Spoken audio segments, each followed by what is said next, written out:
Last night I watched a secret viewing of Ready Player One at my local cinema because my friend got free tickets through his Sky TV deal. One of the upsides of having Sky, I guess, is getting to watch free films a week before they come out in general release. Anyway, my review of the film. There are some underlying themes here, but the main thing is it charts the history of popular culture, video games, comic books, films, TV series, things that like dress styles, dress sense. It charts the history from I would say the late 60s, early 70s through to the present day. It is set in the future, but it just charts the growth of popular culture and what the future could be for video gaming, business, tech. The thing is, though, the underlying themes are poverty is still here in the modern day, which is amazing to me. But it highlights it that in the future they expect there to still be poverty and a lot of people, doesn't matter what your colour of your skin or your ethnic background or your race, your religion, are living in poverty when they shouldn't. And it's totally avoidable. Then it also does have a bit of a hidden warning that too many young people spend their lives online and don't go out and explore the world. That is a hidden theme of the message. Sometimes just walk away from the laptop, the PlayStation, the Xbox, the online PC gamer. Step away from the online, step away from your mobile phone, and go for a walk in the countryside. That's basically what its sort of warning is. Like, we're getting too developed, dependent on tech. We need to actually go out more and relax, be free. Now, some of the pop culture references, they are funny. They are done exceptionally well. The pop culture references are surprisingly really, really funny. And they really do, actually, they've got the rights to all these various things. And films and TV characters and cartoon characters and comic book characters and video game characters, and they put them into a film that works. The main bad guy is a piss take on Vince McMahon of WWE, WWF fame. Oh yes, it is an older piss take on Vince McMahon. Simon Pegg is actually in this film. There's a very big British influence on this film, Several actors have appeared in British independent films or are British actors themselves. So Simon Pegg is a big British influence in this film. But it is exceptionally funny. But I noticed the age range watching last night, there weren't that many kids. There were very few kids in the cinema last night. Most of the people watching this film were, I would say, late 20s, so my age group, to mid 40s, early 50s. Because you've got to look at the pop culture references, and not every kid will get it.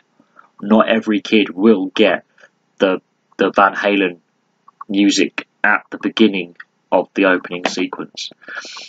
Van Halen Jump. They won't have heard it, or if they had, they would think that's mum and dad's music. So a lot of people there, and I will also say a lot of people there last night were over the age of 25. In fact, if anything, over the age of 30. I was one of the young people in the cinema with my mate Damien. Me and my mate Damien are both 28. Most of the people going there were over the age of 30 last night. There were a couple of kids with their dads and mums, but mostly, it was 30 years plus. Because you know why? They're the bill payers for Sky. They're the ones who get the tickets. Secondly, obviously it's been marketed, towards all age ranges. Because there are references to The Shining in there. There are references to Saturday Night Fever. These are films that are not 12As. These are films that are 18s. So there are some references to very adult film themes in there. Tron, the original Tron is referenced, and the new one. There's references to Batman. There's references to Halo. There's references to Gears of War.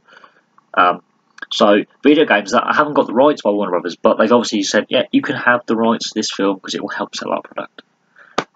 What I will say is this, in the next couple of months, every Comic-Con coming up from now until the end of the year is going to be full of Ready Player One people wearing the avatars. It's going to go big Comic-Con. The film was very, very good. The ending was a bit of a Spielberg ending, which was too melodramatic and too nice and soppy. In the real world, endings don't happen like that. We don't live in fairy tales. We live in the real world. That's why fairy tales are fairy tales. Take us to distract us from the real world problems that we have. But no, overall, it was a really funny film. The pop culture references were brilliant, but the underlying themes are that social isolation are a problem. Live a life with no regrets, and go out there and take risks. Safe risks, obviously, not like stupid jump off a building, do Logan Paul risks, but that apply for that job you weren't 100% certain on. Ask that person out on that day. Sign up for local boxing class. Yeah, you might get a concussion, but do something that tests you a little bit. Test yourself. Achieve stuff that you wouldn't have thought you would achieve. Push yourself a little bit harder. And it is a warning that we are getting too developed on tech. A lot of kids these days aren't getting the exercise and the energy to work out outside that they need. So sometimes just turn the games console off. Go offline for a day, a couple of days a week. Because I haven't been on my Xbox for 4 days. Just go offline. Get out the online lobby. Go outside and see real people. I think that's the message of it, is really. But no, some of the sequences are funny. Some of the challenges set are quite interesting. And of course the bad guys with this big corporation who want to take control of the company. Because the video game developer, before he dies, in his will he says, I've left Easter eggs. So hidden keys and an Easter egg in the game. The whole oasis. And the winner gets control of the company. And can do how he wills. $500 trillion or whatever it may be, right? So there are some funny bits. But anyway, I'm going to leave that there. Thank you very, very much for watching.